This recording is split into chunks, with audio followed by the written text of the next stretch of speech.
show for the 14th week of 2013, the first Wednesday of April. I'm at PCM Creative. I'm at Phil Campbell.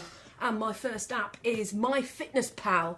I'm trying to get back on the fitness. This is at myfitnesspal on Twitter. They are myfitnesspal on the web.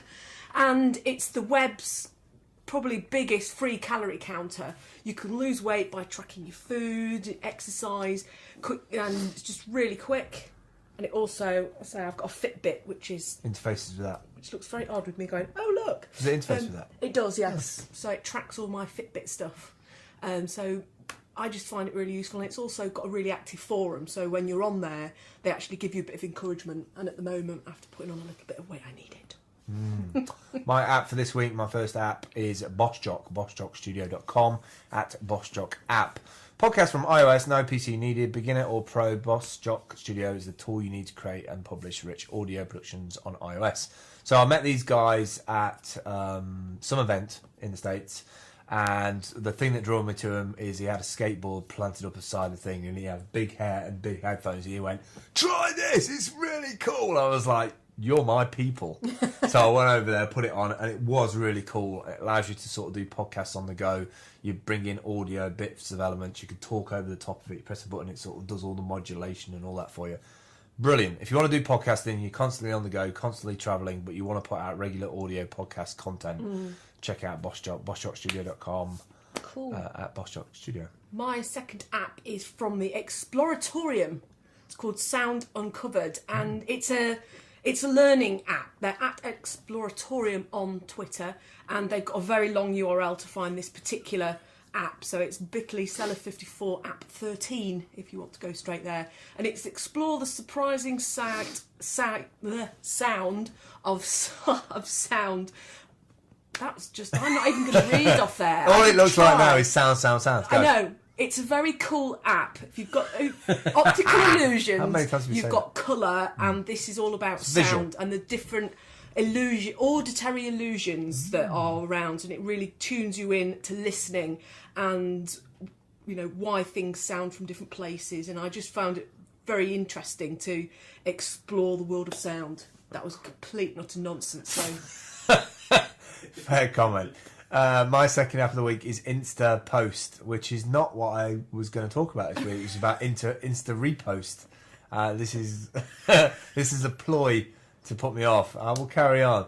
There is an app on the App Store. It won't be anywhere else, would it? It won't be in a post office.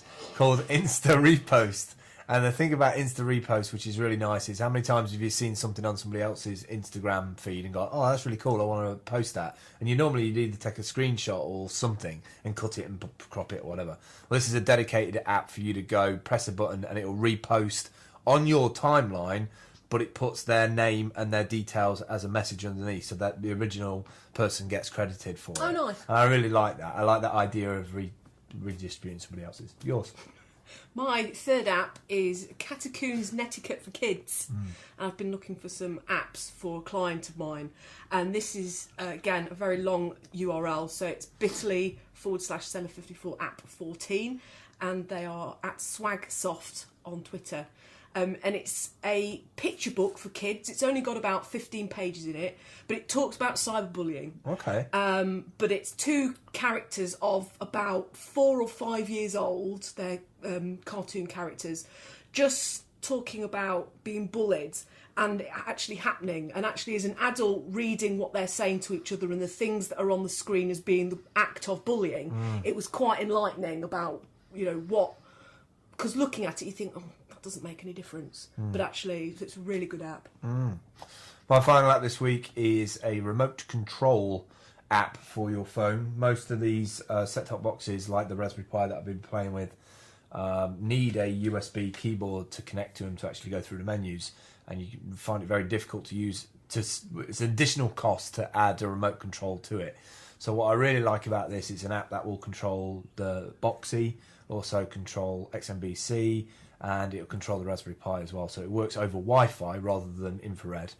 And it is a remote control on your phone for your set-top box. So if you're going through menus, selecting different options, looking at different add-ons, you can just use this to press play without having to have the keyboard or sort of USB connected to it. So it's a really good way of, you can install it into a shop or on a wall and then just have your sort of iPhone to sell it in. Raspberry Pi. Yeah, it works with three things: Boxy, Plex, XMBC, and Raspberry Pi. So it's a nice remote control for all of those three different systems. Which what a cool little set of apps. yeah, very nice. And that's for this week. Have you got no more? Is that No, it? that's Oh, it. I wanted to keep going. Never I mind. know.